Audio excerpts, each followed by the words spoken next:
Hello everyone, welcome to another episode of Bronson's Soapbox, and today I want to talk about Bethesda. Had a couple discussions, at work and with friends about the game developer Bethesda. Not the publisher, they own id Software. The new Doom is absolutely amazing, and Wolfenstein 2 years ago was almost as good. They're great games, you should go play those. But I want to talk about Bethesda, the game developer, the folks behind Elder Scrolls and the Fallout 3 and 4. And how I don't understand how they have created this just cult-like following who loves everything they do. I just don't get it. Because I played all those games since Oblivion, and I went back and I dabbled with Morrowind. And Morrowind was really technically impressive for the time, and I get why people love it. And then Oblivion was so far ahead of the curve. You look at other open world games in 2006, compare that to Saints Row or GTA San Andreas or, the first Witcher game, which would come out a year later, and all of them look like crap in comparison. Visually, and then its big interconnecting systems with people on day and night cycles, and how that game had so much diversity and character to it, and even a decade after playing it, I can point out specific Dark Brotherhood missions, or specific stuff about the Mages Guild, and all that kind of cool stuff, and the end plot line was really well made, and even the Shivering Isles DLC was fucking awesome. And how everything they have made since Oblivion has been either, at absolute worst, a terrible, disappointing train wreck, and at absolute best, good, not great. Fallout 3 came out. I heard a bunch of hype about it from friends who were like, "Oh man, if you loved Oblivion," which I did. The only things I didn't finish in Oblivion were the Thieves Guild and the Fighters Guild, and that's because I had bugs, two game-breaking bugs in both those quest lines on my 360, and I didn't want to start a new save. Otherwise, I would 100% that game achievement-wise. Then you had, they're like, "Oh, you loved Oblivion. Oh, you'll love this game. It's Oblivion with guns." I was like, that sounds freaking awesome. Okay.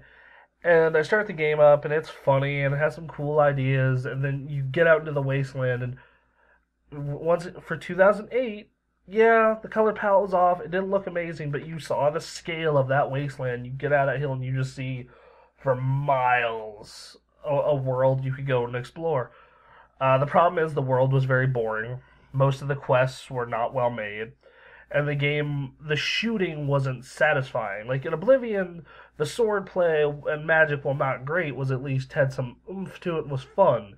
This felt really hollow. The fact that I could run, up to someone and put my shotgun at their head and see the words "miss" pop up, it just infuriated me. It wasn't well written. It was just trash. Fallout 3 is trash, and how it keeps ending up on all these best of all time, best of last generations lists sickens me. Especially after a game like Oblivion, which was super technically impressive and super well made. But fast forward 3 years later, Skyrim's coming out. It's like, all right, this is the true sequel to Oblivion. What's up? And it didn't feel like that big of a step up. Yeah, magic, combat in general, really improved. Setting, not as interesting. Still really broken tech, especially on the PS3. It was super ironic that the PS3 got the far better version of Oblivion, but the far worse broken version of Skyrim. And you look at the tech for the time, and while Oblivion was so far ahead of the curve, this was just kind of at curve unless you modded it on the PC, and it was fine. It was good. It was. We looked at Oblivion and improved it in some ways, and kind of just rode its coattails, and it was fine. I put 40 hours into it, and I had a good time with it, but there's very few moments into it that stand out to me as memorable, like Oblivion. I played Oblivion a decade ago. Can remember plenty from it. Played Skyrim as recently as 2 years ago on one of my saves, and can barely tell you what happens in that game and a lot of its moments. So there's that.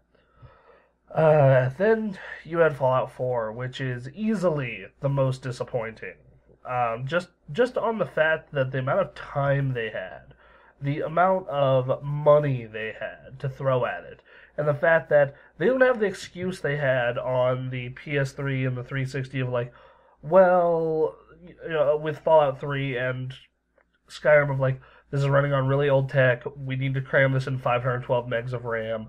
What are we gonna do?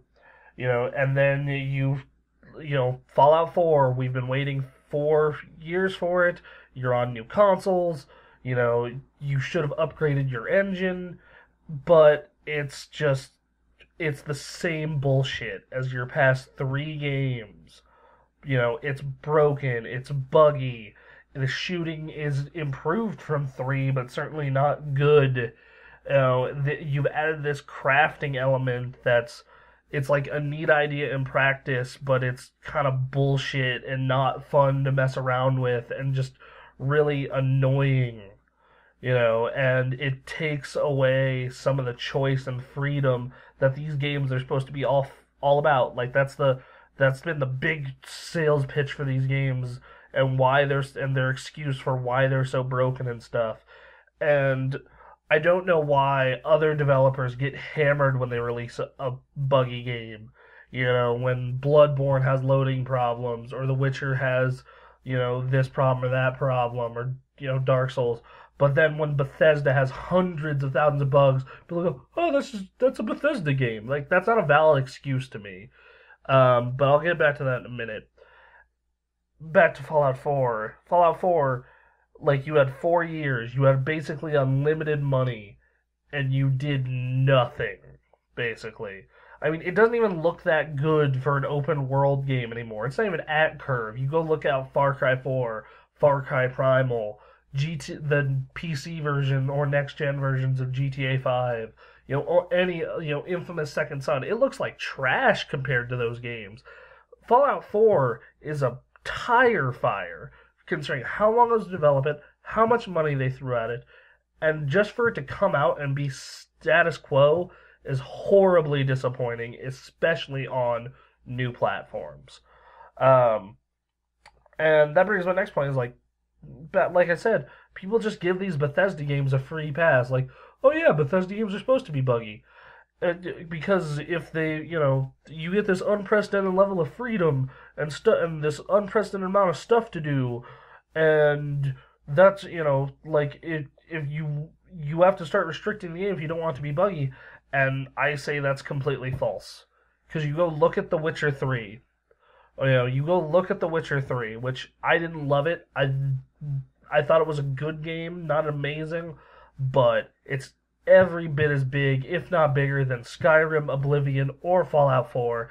And yeah, it has some bugs, but not nearly as bad. At no point during my experience with The Witcher 3, the game just completely break itself to where I couldn't keep going. And GTA 5 is just as huge. And the Souls games have gotten that big. And, you play any MMO that's open world like WoW or Guild Wars, and you're like, why is this impressive? Why does this have this cult following? Like, I don't understand. I understood it with Oblivion, and I kind of got it with Skyrim, but the people who flip out over Fallout 4, like, it's not a well-made, fun game, and it's not even technically impressive anymore. Like, there are thousands of games that are that big and allow that degree of freedom that aren't broken, buggy, poorly written messes that play like crap. Um, anyway, E3 is going on this upcoming week. Hopefully some cool announcements happen, and maybe Bethesda, said, hey, we're making a new Elder Scrolls and we're going to fix our crappy engine and actually make it so combat is fun. Wouldn't that be great? I'll be back in 2 weeks with something. Bye, everyone.